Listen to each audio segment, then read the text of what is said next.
Big boss Malayalam season 7 11-ാം ആഴ്ചയിലെ voting അവസാനിക്കാൻ ഇനി കുറച്ച് മണിക്കൂറുകൾ മാത്രമേ ബാക്കിയുള്ളൂ. 16/10/2025 രാത്രി 10 മണിക്ക് വന്ന കൃത്യമായൊരു അൺഒഫീഷ്യൽ വോട്ടിംഗ് റിസൾട്ടിലേക്കാണ് നമ്മൾ കടക്കുന്നത്. ഇഞ്ചോടിഞ്ച് പോരാട്ടം എന്ന് തന്നെ പറയാം. ഇനി വോട്ടിംഗ് അവസാനിക്കാൻ കുറച്ച് മണിക്കൂറുകൾ മാത്രമേ ബാക്കിയുള്ളൂ.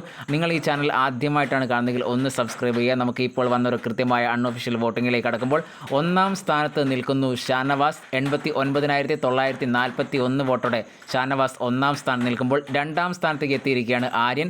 56,423 വോട്ടോടെ ആര്യൻ 2-ാം സ്ഥാനത്ത് നിൽക്കുന്നു. 3-ാം സ്ഥാനത്തേക്ക് എത്തിയിരിക്കുകയാണ് അക്ബർ. 51,517 വോട്ടോടെ അക്ബർ 3-ാം സ്ഥാനത്ത് നിൽക്കുമ്പോൾ 4-ാം സ്ഥാനത്തേക്ക് തള്ളപ്പെട്ടിരിക്കുകയാണ് നൂറ. 51,066 വോട്ടോടെ നൂറ 4-ാം സ്ഥാനത്ത് നിൽക്കുമ്പോൾ 5-ാം സ്ഥാനത്ത് ലക്ഷ്മിയാണ്. 49,900 വോട്ടോടെ ലക്ഷ്മി 5-ാം സ്ഥാനത്ത് നിൽക്കുന്നു. 6-ാം സ്ഥാനത്ത് നെവിൻ ഏറ്റവും പുറകിൽ ഡേഞ്ചർ സോൺ നിൽക്കുന്നു. 44,111 വോട്ടോടെ 6-ാം സ്ഥാനത്ത് നെവിനാണ് നിൽക്കുന്നത്. നമുക്ക് ഇനിയുള്ള കുറച്ച് മണിക്കൂറുകൾ വോട്ടിംഗ് മാറി മറിയും എന്ന കാര്യത്തിലൊക്കെ വലിയ സംശയമാണ്. എന്തായാലും ഡേഞ്ചർ സോൺ നിൽക്കുന്ന മത്സരാർത്ഥി ഇപ്പോൾ ലക്ഷ്മിയും അതേപോലെ തന്നെ നെവിനുമാണ്. അടുത്ത ലൈവ് അപ്ഡേറ്റുമായി ഉടനെ വരാം. അതുവരെ എല്ലാവർക്കും നല്ലൊരു നേരം ആശംസിക്കുന്നു.